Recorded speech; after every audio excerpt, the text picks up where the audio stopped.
Ken, I guess from your perspective, your thoughts on the receiving core, what do you see from them, what do you need to see?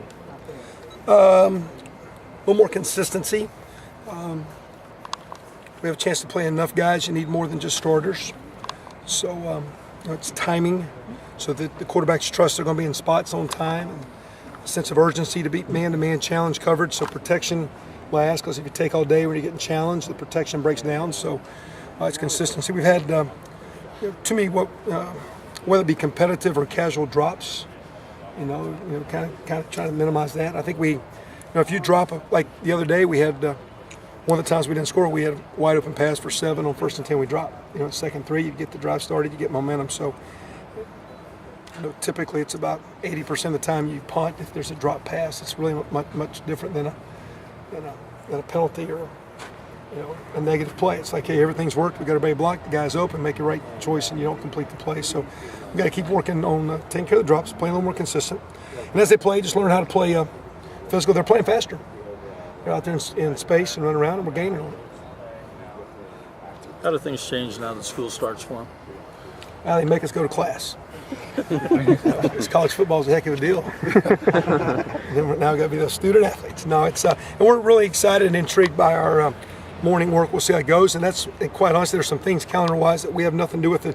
Really set up well. A chance to go through this week without it being game week.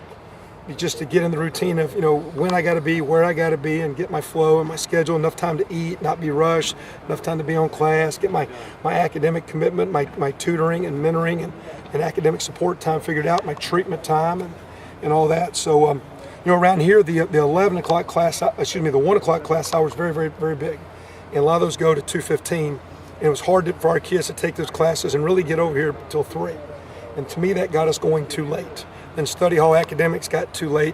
You're still going to be like, I don't care what time I get home. If I'm recruiting and get in at 11 or 12, I'm going to watch a couple hours of TV just to veg out. You need your getaway time. So that being said, we're hoping this morning deal will get the academics more in the afternoon, get us on a little bit more of a normal biological clock. I think I saw a few months ago that I think the average college kid, if he were to get 7 hours of sleep, is living on a 27-hour day. But by the time they do all their stuff, and I'm not talking athletes, I'm just talking by the time you waste all that time with Facebooking and Twittering and doing your job and doing your academics. So what gets deprived of sleep? And it's hard to be a good football team when you're not resting. You don't recover physically, you're not fresh, you can't practice fast at receiver or any position. So it'll be interesting this first week if we can get this clock down as we go to morning practices, trying to get off the field between about 11:05. If some kids don't have 1 o'clock classes, they might do a little extra on their own, but trying to get, we actually had lifting at 6:30, so our guys physically are done. And the rest of the day, and we might, if they can, get back over and watch a little tape, but physically, their football day's over, now they're students the rest of the day. Had you ever done this at any other stop along the way? Or? I'm not a morning guy. So how did that, it was just something that came about? Yeah, well, what we did last year, I don't know if you guys remember, we actually, a couple of days, were splitting practices, and we started by having morning meetings, because I thought if we went to 3 o'clock in a long work day in college sports is a 4-hour day. I thought 3 to 7 was too late, especially when the sun starts setting. You're leaving when it's dark and it's dreary and it's like dull, and there's not a good vibe. So we tried to go 3 to 6, and we tried to steal an hour in the morning. Well, we started out by doing meetings. I don't think those meetings were very productive because I don't know if we were awake. So then we said, well, let's practice for 45 minutes in the morning and come back in the afternoon. Well, if you got a bad groin, you got to stretch twice. If you're a quarterback, you got to get heated up twice. You got to tape twice. You got to shower twice. It was just a lot of stress. As young as we were last year, I don't know if it mattered because we were trying to practice and toughen up and get some young guys ready. This year, I didn't want to practice that way. And we looked at last year, the morning routine, never done it, not truly being a great morning person. We thought the split deal wasn't one of our issues last year, but moving forward, I didn't want to split it this year. So we're going with the morning. I've seen Oregon do it a few years ago when I visited Coach Kelly, and I asked a couple kids as soon as practice, what do you think? And they go, hey, I'm done. Like, I'm done. I got my classes, but I'm done. And even Wise just says something, one of the guys, he says, hey, I know I ain't got to run the rest of the day. So we'll see how it goes moving forward. It's not going to be the answer. We're just trying to find the best way to keep having productive days. And I'm very grateful by academic scheduling. We get a week to try it before game week. So hopefully we can work out the kinks this week. Midway through the month, what do you like out of your secondary, and what do you want to see more out of? Don't tackle well enough. We're not getting plays on balls, and maybe that means because I think we're throwing it better and throwing it cleaner. But we've had a bunch of scrimmage snaps and we hadn't had a pick yet. So that's good and bad. Which way I want to see it. I mean, it's good one way. It's really good. Matter of fact, we haven't had a turnover in 230 plus snaps. That's pretty good, and that's going to be winning football. But we also need to get the ball to play winning football. So it's a double-edged sword, and that to me is the difficult deal when you go against each other. Is one side really better than the other side, or is one side really not doing well? And so we need the secondary. We get the ball, and of course, and that's based on what we're doing. We're doing a lot of things. The ball gets out in space, and you've got to tackle in space. And so I'd like to see us tackle better. I tell you what I'm pleased by is I'm actually short-term pleased and be interested to see if they continue. But we've moved Flo Harden from safety to backer, but he showed up the other night. Drew Harden, who's been here for a couple years, showed up. Brian Williams. I was just writing like who made plays, and I kept writing 6 and 4 down a bunch. Not that they're the answer, but it's nice to see. The junior college players, no different than Stephen Houston. It's I'm a little disappointed with the spring guys. I'd like to see more out of Ryan. He's probably doing the best, but the 2 guys that just got here late, it's just learning how to practice. It's learning how to pay attention in a meeting. It's learning how to listen and not take it personal.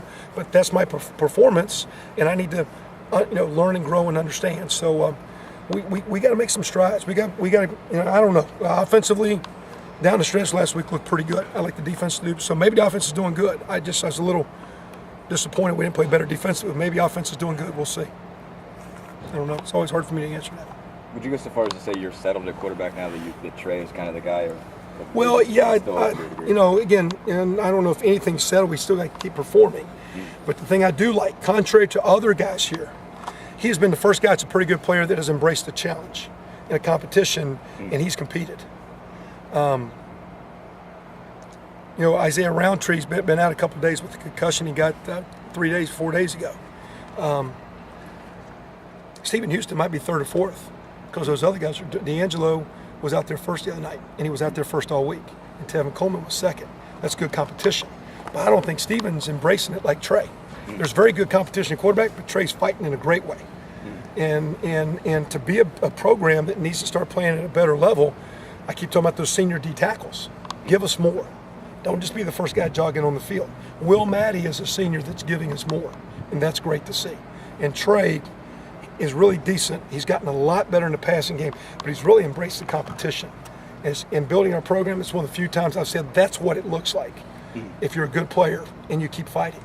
I'd like to see some other guys keep learning to do that, and we'll see if they do.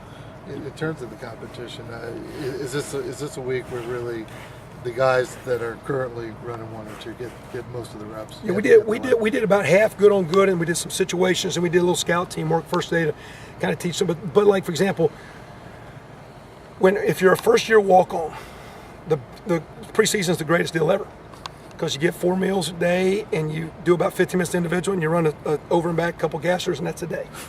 And you stand around. Now, once scout team happens, the best thing in the world is being second team because you don't get enough plays. So actually, our scout team sometimes we have a second team go because it's better competition, good on good, and 2, they need the work because they don't get that much work. If we're doing a set of 6 plays, it's 4 for the 1s, 2 for the 2s. If we're doing 10 plays, it's 7 and 3 or 6 and 4. So the 2s get less work, and that quarterback's 1 play away. And I don't know if you've seen us practice any time. Sometimes we have the second quarterback stand out there and actually try to play. It's because he doesn't get enough plays. Even though he's not a ball, we're trying to, instead of just osmosis and sitting over here, we try to really try to get you playing. So that being said, we are going some good on good to sharpen ourselves a little bit more. We are starting some scout team work. We are doing some things with timing. I do think, again, if you look at it receiver-wise, I think Cody's came on in a good way, and Stoner outside. The 2 inside guys with Shane, who I think's been outstanding. But Ricky Jones is good. We got Kofi, who's got a suspension, and DeWeese. That's kind of the top 6. And it's kind of like those other 4 are 4 and it's 5-6. And those other guys are pretty good players, so there's a little bit of play there. You got Ted Bolger playing really good. Need a little bit better backup tight end play with Charles or young guy Casaro and Kern. So, but that's another piece. Then you go to running back, you got a couple 3 that are competitive. You throw Trey out there, and there's a lot of pieces. And you got a quarterback that can run. Now we're throwing it better. You're throwing it to a lot of spots. It's a lot of stress. Defensively, we got a bunch of DBs, but I don't know if you may separate it. I don't know if 1s are that much better than 2s. And so it'd be interesting to see the skill set there. The line play, the O-line's gotten to where combatively they're playing harder. And with that, the run game's gotten going. The D ends are getting better, but we need more there. We really need more out of the D tackles. As good as they are, they need to impact our play more. So we're not complaining about DBs because we're pushing the pocket and getting the quarterback to reset his feet and all that stuff. Linebacker play needs to be better. Even those JC guys, the other night, they need to make more plays than they made. So secondary, back end needs to show up and make more plays than we made the other night. You mentioned senior D tackles. We saw Nick Sliger in the 10 a little bit. What's his status? Is he all right? Or Yeah, we kind of got lucky because he kind of got rolled up, but he doesn't have any damage as far as cartilage, ligaments, surgery. But he's kind of got a pretty nasty little kind of bone bruise deal. So we'll see as we go. Is it a week, 2, 3? It's going to be a motion movement deal and a pain tolerance deal, but it's not going to be a surgical, and it's not really a rehab. It did swell up on him. And I don't know, he might have had maybe of a sublux of a patella. You really don't know because by the time there it was in place, but there's no cartilage, no ligament, no surgery. We'll see, and hopefully, he says a week or 2, we'll see. He's got the right attitude. We'll see if the body wants to work with him.